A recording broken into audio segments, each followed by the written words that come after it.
બીજી રીતે કોઈ નેતા નથી, હું અભિનેતા છું અને મને એટલા માટે જ ખોટું લાગ્યું કે મારા સમાજનો કોઈ કલાકારને તમે ના બોલાવ્યા.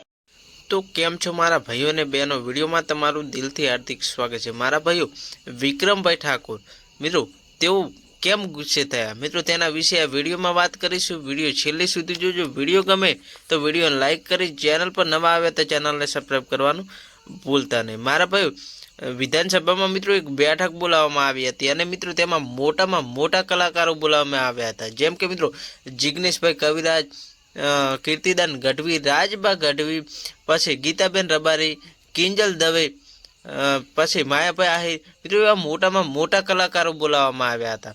પરંતુ તેમાં મિત્રો વિક્રમભાઈ ઠાકોરને બોલાવવામાં નહોતા આવ્યા અને આ બાબતે મિત્રો વિક્રમભાઈ ઠાકોર નારાજ થયા છે. મિત્રો વિક્રમભાઈ ઠાકોરનું એમ કહેવું છે કે તમે મને કેમ ના બોલાવ્યો, અને મિત્રો આ વાત પણ સાચી છે. મિત્રો વિક્રમભાઈ ઠાકોર એક ઠાકોર સમાજના સૌથી મોટા કલાકાર ગણવામાં આવે છે અને મિત્રો તેઓ ગમે તે પ્રોગ્રામ હોય મિત્રો વિક્રમભાઈ ઠાકોર બૂમ જ પડાવતા હોય છે. અને આ વખતે મિત્રો વિક્રમભાઈ ઠાકોર આ બાબતે મિત્રો ખૂબ જ નારાજ થયા છે. મિત્રો વિક્રમભાઈ ઠાકોરે એ પણ કહ્યું છે કે તમે ભલે મને ના બોલાવ્યા હોય, પરંતુ મારા સમાજનો કોઈ બીજો કલાકાર બોલાવ્યો હોત ને તો પણ હું ખુશ હોત. તો મિત્રો આ બાબતે હવે તમારું શું કહેવું?